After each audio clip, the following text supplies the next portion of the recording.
A national park is the one piece of the American wilderness you believe you understand. You drive through the wooden gates, you pay the entrance fee, you pull over at the paved overlooks, read the bronze plaques, and walk the marked trails in a t-shirt. It is a curated experience. It feels like a living museum, bordered by gift shops and visitor centers. It is the safest wild ground you know. And almost nothing living inside those boundaries has ever agreed to that arrangement. There is a softness to these parks that makes you let your guard down. You look at the vast, sweeping valleys of Yellowstone or the ancient green canopy of the Smokies, and you think you are looking at a sanctuary. But that softness is a kind of camouflage. You are not looking at a sanctuary. You are looking at a biological pressure cooker. Most lists of dangerous animals send you to the deep jungle or the middle of the ocean. This one does not leave the places you take your family on summer vacation.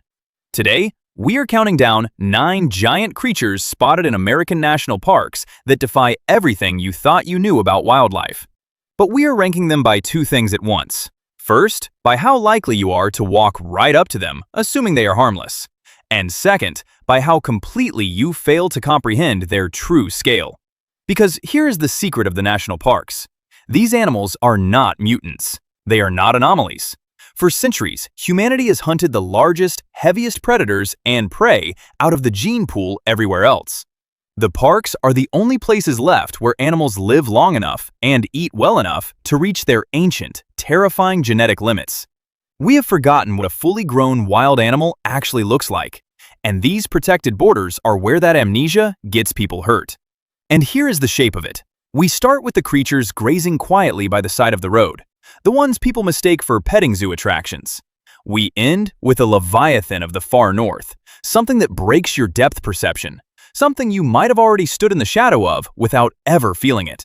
By the time we reach number 1, the idea that the wild has been tamed is going to stop being a comfort and start being a warning. If you are the kind of person who wants to know what is actually waiting in the dark timber, go ahead and subscribe. It takes 2 seconds and it helps build the channel. And tell me one thing. Which national park is closest to you, and what is the most unnerving thing you have ever seen there? Drop it in the comments. I read them. Now, the countdown. Number 9. The Rocky Mountain Elk. You can find them blocking traffic in Estes Park, right on the edge of Rocky Mountain National Park in Colorado.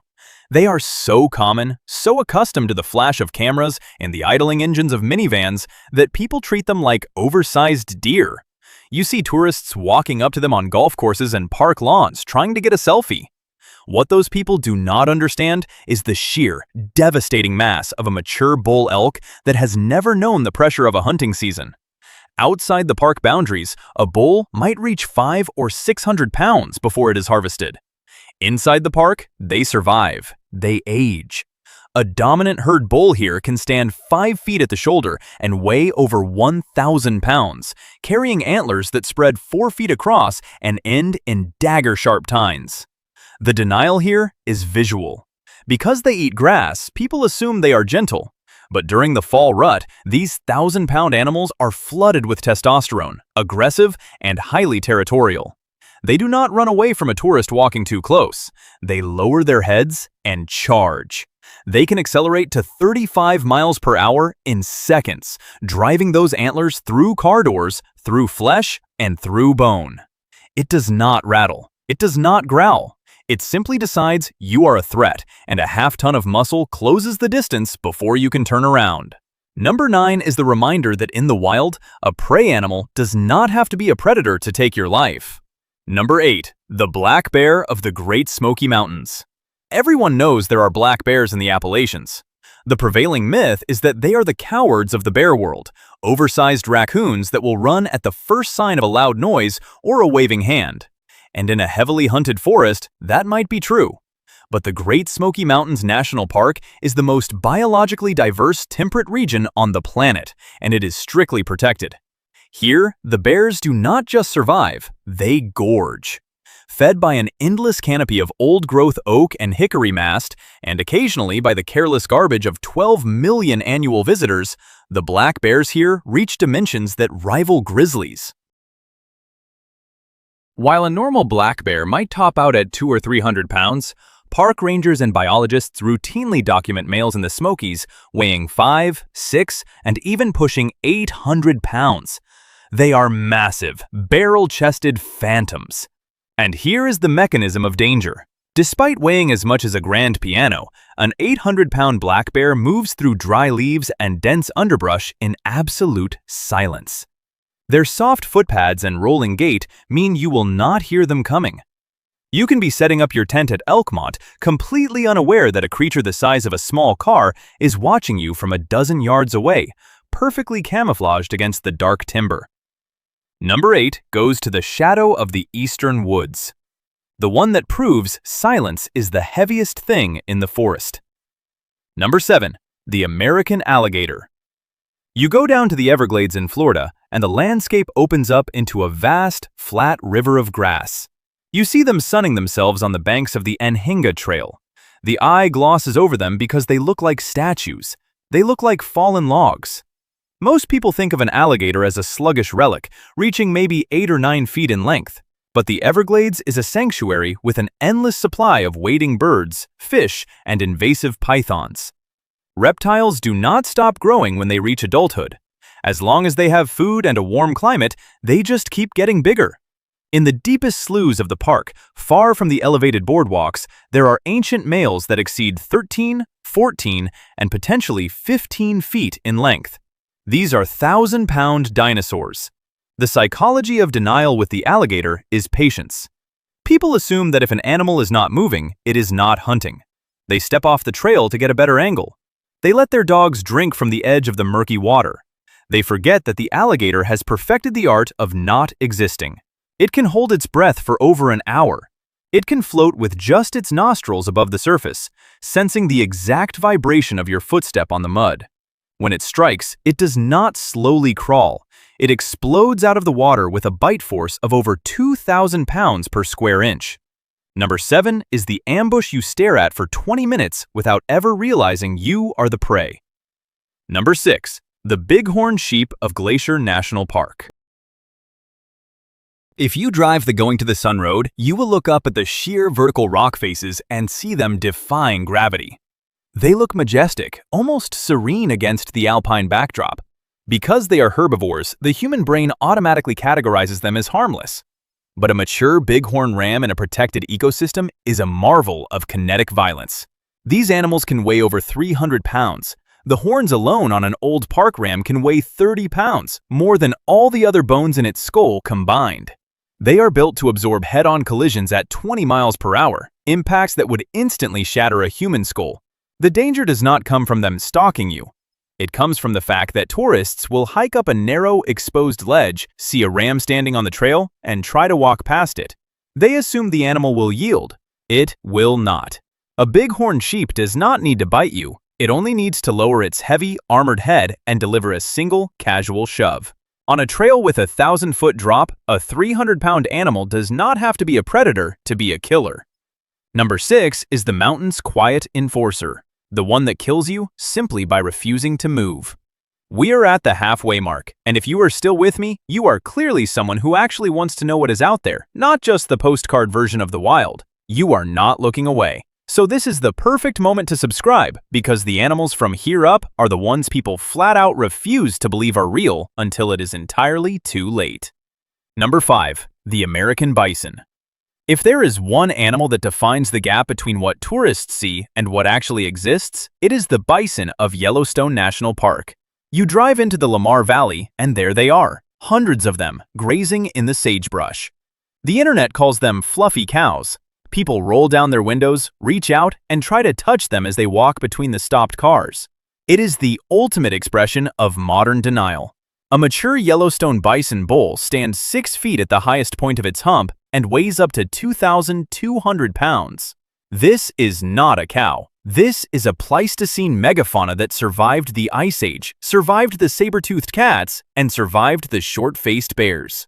They are pure, archaic muscle, built to plow through waist-deep snow and fight off wolf packs. And yet, every single year, tourists walk up to them with iPads. A bison does not give a warning growl. It signals its irritation through subtle body language, a raised tail, a blank stare, a slight turn of the massive head. When the tourist ignores those signs, the bison moves. It can run 35 miles per hour. It can pivot on a dime. It will catch a human, throw them 20 feet into the air like a rag doll, and trample what comes down. Number 5 is the heavy king of the plains, the one that punishes you for treating the wild like a petting zoo. Now the animals begin to genuinely surprise people. We leave the heavy grazers behind, and we enter the realm of the predators. And we start with the ones that are not supposed to be there at all. Number 4, the mountain lion. When people visit Yosemite National Park in California, they are looking up. They are looking at El Capitan, at Half Dome, at the towering waterfalls. They are not looking at the thick brush lining the valley floor. Mountain lions are solitary, secretive, and widely believed to be ghosts of the high country, staying far away from the crowded tourist hubs. But Yosemite is a strictly protected haven with a massive population of mule deer, and where the deer go, the lions follow. What shocks biologists is not just their presence, but their sheer size and hidden density. In a typical western habitat, a male cougar might weigh 130 pounds. In the rich, protected confines of the Sierra Nevadas, males have been recorded pushing 180 pounds. They are massive, heavily muscled cats, and they are living right under the noses of 4 million visitors a year. They move through the campgrounds at 2 in the morning. They sleep in the rocks just above the hiking trails.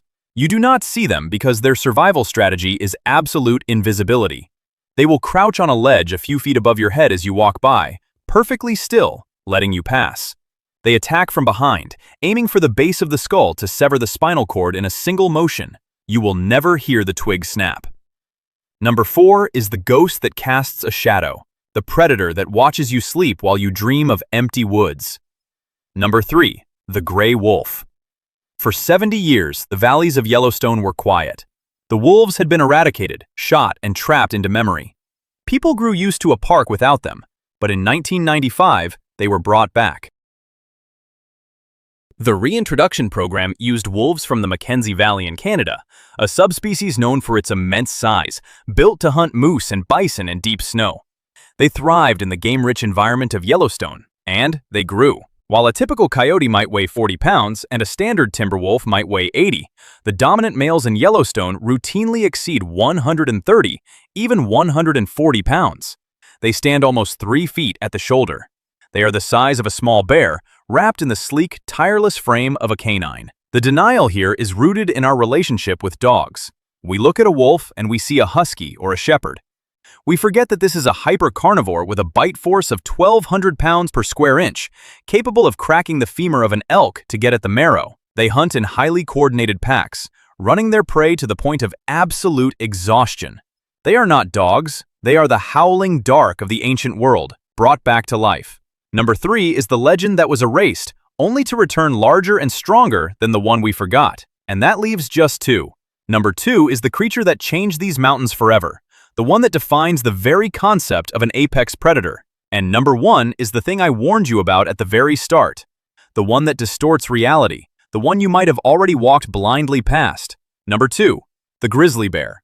If you travel to Katmai National Park in Alaska or the deep backcountry of Yellowstone, you step into their world. There is no illusion here. You carry bear spray, you travel in groups, and you make noise. But even with all those precautions, the human mind cannot truly process the scale of a protected grizzly until it is standing in front of you. A coastal brown bear in Katmai, feeding on endless runs of salmon, can weigh over 1,000 pounds. When it stands on its hind legs, it towers 9 feet in the air. Even the inland grizzlies of Yellowstone, digging for moths and hunting elk calves, become impossibly large, dense engines of destruction. The psychology of denial with the grizzly is technological. People think a can of pepper spray or a large caliber sidearm makes them equal. It does not. A grizzly can cover 50 yards in 3 seconds. It has claws the size of human fingers, designed to excavate frozen earth. It can decapitate a moose with a single swipe of its paw. If a grizzly decides you are a threat to its cubs or its food cache, your technology is just a momentary inconvenience to a biological tank.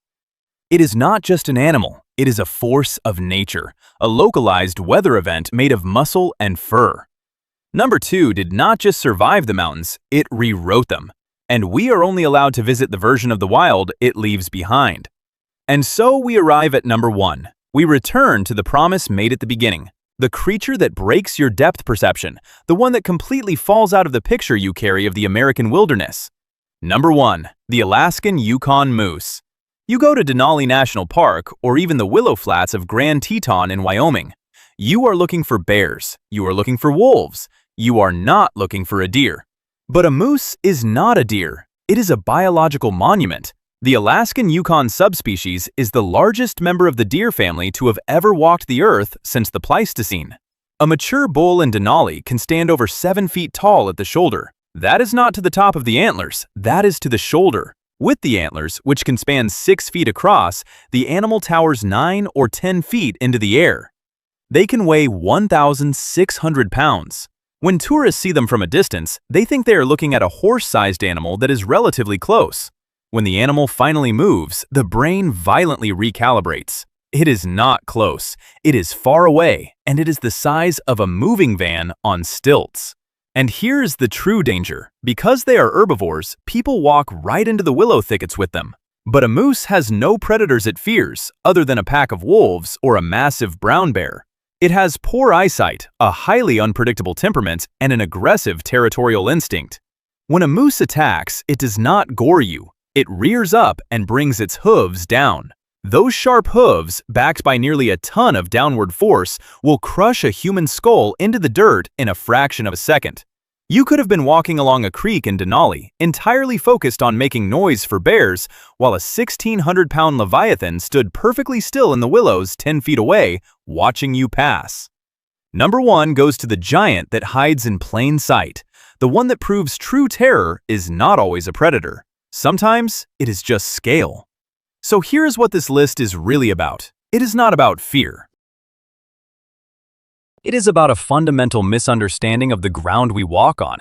You drive through the gates, you see the paved roads, and you think the national parks are a sanctuary, keeping the animals safe from us. But the truth is darker and much more profound. The 1,000-pound elk in the morning fog, the silent black bear in the old-growth timber, the alligator waiting at the bottom of the slough, the ghost cat on the valley floor, the leviathan standing motionless in the willows. These parks are not taming the animals. They are the only places left on the continent where the animals are free to remember what they used to be. They are growing back to their ancient, terrible sizes. The wild is not a museum, and it never signed an agreement to let you pass unharmed. The softness of the landscape is just a camouflage. If this changed the way you will walk into the tree line, subscribe and stay for the next one.